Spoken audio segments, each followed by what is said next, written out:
Bismillahirrahmanirrahim. Assalamualaikum warahmatullahi wabarakatuh. Jumpa lagi dengan saya di Abil Maiwa Channel. Jadi teman-teman, channel ini merupakan channel pendidikan tempat kita berbagi tentang aplikasi pendidikan, Microsoft Office, serta tips dan trik komputer. Jadi teman-teman, di video kali ini kembali lagi admin akan membahas soal prediksi soal guru P3K, khususnya untuk soal kompetensi teknis tersulit dan tipe soal potensi naik di ujian P3K guru. Jadi teman-teman guru honorer sebaiknya kuasai pembahasan soal-soal ini. Oke, tanpa berbasa-basi lagi, kita langsung saja ke videonya. Jadi di sini untuk soal nomor pertama teman-teman ya. Langkah pertama yang harus diperhatikan dalam kegiatan perencanaan penilaian sikap merupakan A. Menentukan sikap yang akan dikembangkan, B. Menentukan indikator, C. Menentukan spesifikasi instrumen, dan D. Menentukan skala pengukuran. Nah, di sini teman-teman silahkan tentukan jawabannya terlebih dahulu. Tulis di kolom komentar 5, 4, 3, 2, 1. Jadi di sini kata kuncinya adalah kegiatan perencanaan penilaian teman-teman ya. Kegiatan perencanaan penilaian. Jadi kegiatan perencanaan penilaian sikap merupakan apa? Nah, di sini opsi jawaban yang paling tepat adalah A teman-teman ya, yaitu menentukan sikap yang akan dikembangkan. Karena di sini kata kuncinya adalah kegiatan perencanaan penilaian sikap. Ada kata sikap. Nah, di sini kita lihat yang ada kata sikapnya adalah menentukan sikap juga, yaitu menentukan sikap yang akan dikembangkan. Jadi opsi jawaban yang paling tepat adalah A teman-teman ya. Itu adalah langkah yang harus diperhatikan dalam kegiatan perencanaan penilaian sikap, yaitu A. Menentukan sikap yang akan dikembangkan karena yang dinilai adalah sikap, seperti itu. Oke, kita lihat pembahasannya di sini. Pembahasannya adalah perencanaan sikap. Perencanaan penilaian sikap. Yang pertama itu adalah memang menentukan sikap yang akan dikembangkan di sekolah mengacu pada KAI 1 dan KAI 2. Kemudian menentukan indikator sesuai dengan kompetensi sikap yang akan dikembangkan teman-teman. Kemudian berikutnya adalah merancang kegiatan pembelajaran yang bisa memunculkan sikap yang telah ditentukan. Jadi intinya memang di sini penilaian sikap berarti itu sesuai dengan kompetensi sikap dan bisa memunculkan sikap. Itu memang kata kunci yang sudah terselip di dalamnya teman-teman ya. Oke, sekarang kita lanjut ke soal nomor 2. Nah, di sini soal nomor 2 soalnya sedikit agak panjang teman-teman ya. Di sini Sumiati yang duduk di kelas 4 SD menunjukkan prestasi belajar yang rendah hampir di semua bidang studi dan jarang bisa menyelesaikan tugas sesuai waktu yang telah ditentukan. Namun, Salsabila mempunyai catatan kehadiran, kerajinan, dan ketekunan yang bagus, serta sikap belajar yang positif. Faktor penyebab kesulitan belajar Salsabila diperkirakan pada A. Bakat peserta didik yang rendah, B. Minat belajar yang kurang bagus, C. Tingkat kecerdasan yang rendah, dan D. Motivasi belajar yang kurang bagus. Nah, kira-kira apa opsi jawaban yang paling tepat teman-teman ya? Silakan teman-teman tentukan jawabannya dari sekarang. 5, 4, 3, 2, 1. Nah, di sini intinya adalah apa namanya? Di sini Sumiati ya, itu kata kunci yang bisa menyelesaikan soal ini adalah prestasi belajar yang hampir di semua bidang. Jadi Sumiati ini teman-teman adalah itu prestasi belajarnya itu sangat rendah teman-teman ya, dan hampir semua mata pelajaran dia rendah. Nah, tetapi kalau persoalan kerajinan dia itu rajin sekali. Jadi memang tidak ada satupun mata pelajaran yang tempatnya dominan di situ. Nah, jadi secara otomatis opsi jawaban yang paling tepat untuk kasus soal seperti ini adalah C, yaitu tingkat kecerdasan yang rendah. Nah, karena memang meskipun istilahnya rajin apa dan sebagainya, sebenarnya faktor kesulitan belajarnya memang alami teman-teman, yaitu tingkat kecerdasan yang rendah. Kenapa admin katakan faktor kesulitan belajar alami? Karena memang hampir semua bidang studi itu rendah, yaitu prestasi belajarnya rendah teman-teman ya, seperti itu. Jadi memang itu persoalan tingkat kecerdasan saja yang rendah. Oke, kita ke pembahasannya seperti ini supaya lebih jelas teman-teman ya. Di sini Nah, di sini memang dikatakan jawabannya adalah C, identifikasi potensi peserta didik. Kalau kita perhatikan di sini memang mengatakan bahwa ada 3 identifikasi kemampuan intelektual atau kecerdasan umum. Yang pertama itu adalah peserta didik yang cenderung selalu lebih cepat dan mudah memahami materi pelajaran ya dan menyelesaikan tugasnya dibandingkan teman-temannya lebih awal dari waktu yang telah ditetapkan. Kemudian B, peserta didik yang cenderung selalu mencapai hasil rata-rata saja dan hanya bisa menyelesaikan tugasnya sesuai batas waktu yang telah ditetapkan dibandingkan dengan teman-temannya ya, average student.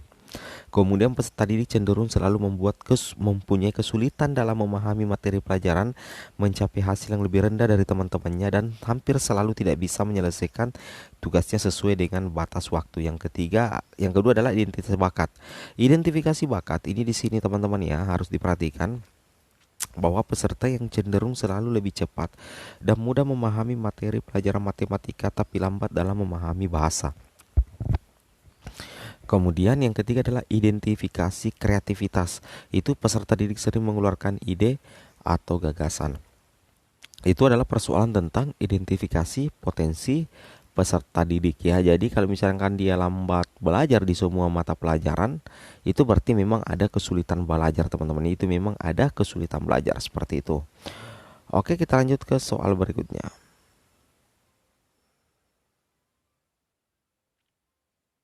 Nah, soal berikutnya seperti ini teman-teman ya. Perkembangan dipengaruhi oleh faktor pembawaan, kematangan, dan lingkungan sehingga terjadi keragaman individual. Keragaman individual peserta didik dalam kecakapan potensial harus menjadi pertimbangan bagi pendidik dalam A. Merancang strategi pembelajaran yang sesuai dengan keragaman tingkat kecerdasan peserta didik. B. Merancang strategi pembelajaran yang sesuai dengan keragaman pengetahuan peserta didik. C. Merancang strategi pembelajaran yang sesuai dengan keragaman kematangan peserta didik. Dan D. Merancang strategi pembelajaran yang sesuai dengan keragaman prestasi belajar peserta didik. Nah, silakan teman-teman pilih opsi jawabannya terlebih dahulu ya.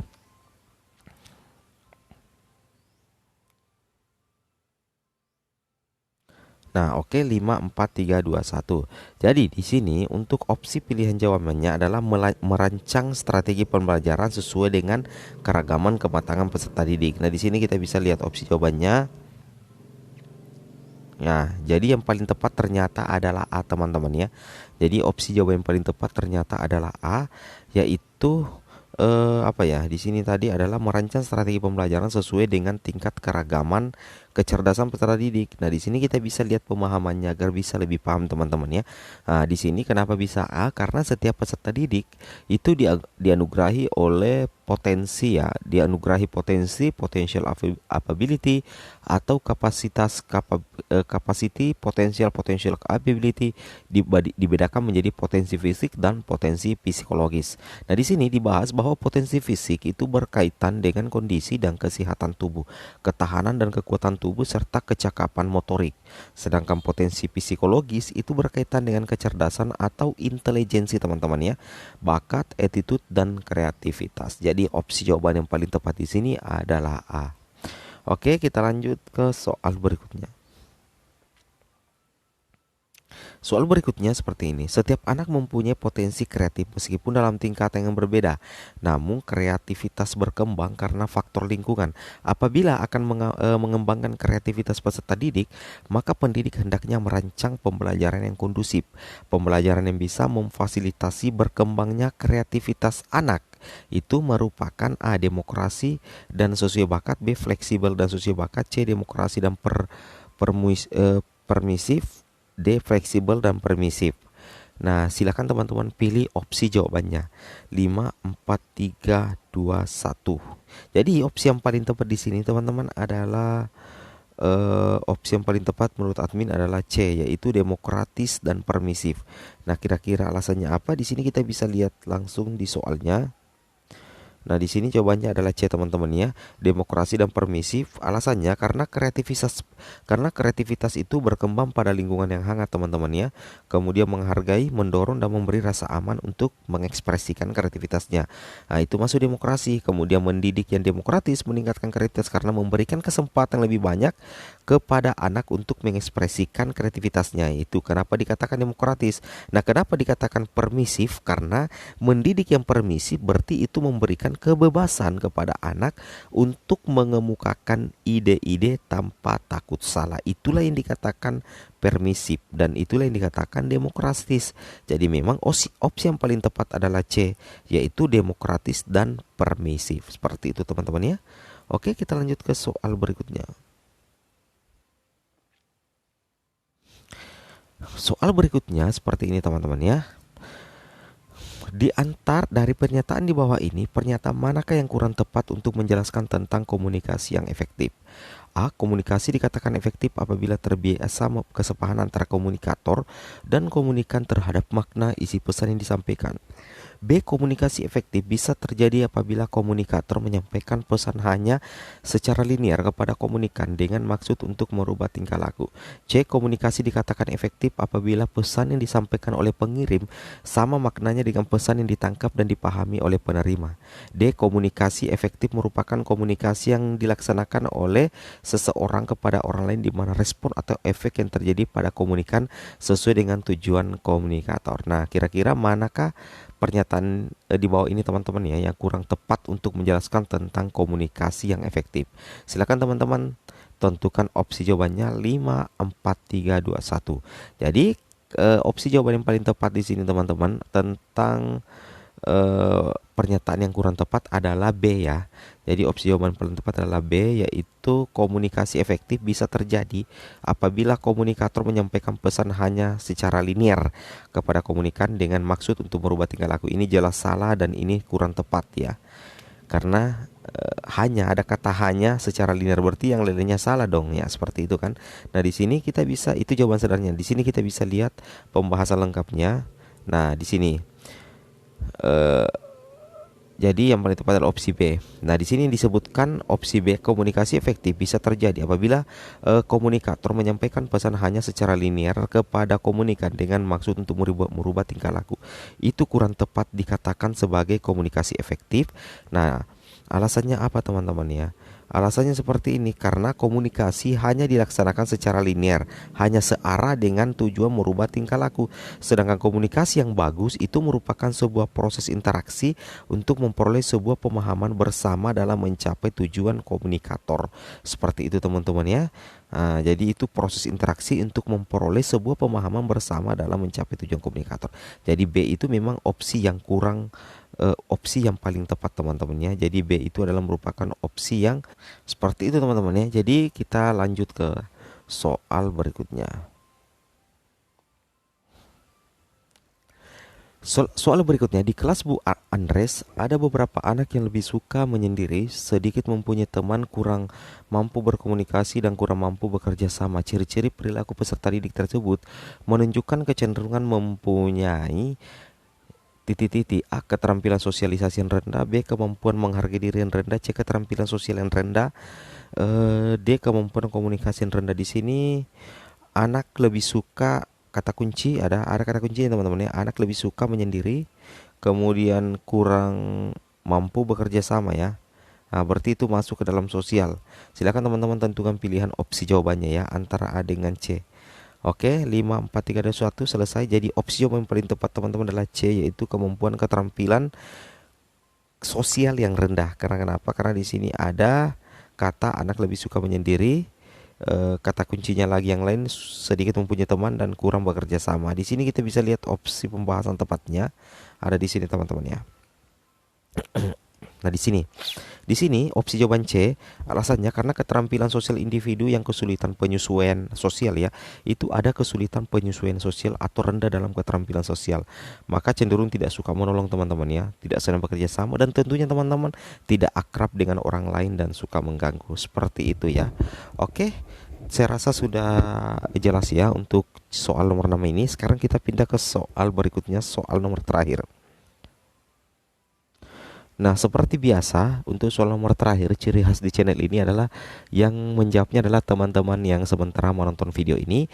Jadi teman-teman silakan jawab untuk soal nomor terakhir ini, kemudian jawabannya tuliskan di kolom komentar ya. Oke, admin bacakan. Untuk membantu peserta didik mencapai target pembelajaran, pada umumnya pendidik mengajarkan materi pelajaran dari yang sederhana ke materi yang kompleks, memberikan soal dari yang mudah ke soal yang sulit. Hal itu antara lain merupakan implikasi pendidikan dari prinsip atau hukum perkembangan yang A. bisa dipercepat melalui proses belajar, B. dilaksanakan sesuai dengan sarana belajar, C. berlangsung secara bertahap, D. berawal pada diferensiasi dan berakhir pada integrasi, dan E. berlangsung sesuai dengan iramanya. Nah, ini soal yang cukup sulit teman-teman ya. Semoga teman-teman bisa menjawabnya dan tulis di kolom komentar. Oke teman-teman, mungkin cukup sampai di sini video admin. Semoga video yang bermanfaat. Jangan lupa like, comment, dan subscribe. Assalamualaikum warahmatullahi wabarakatuh.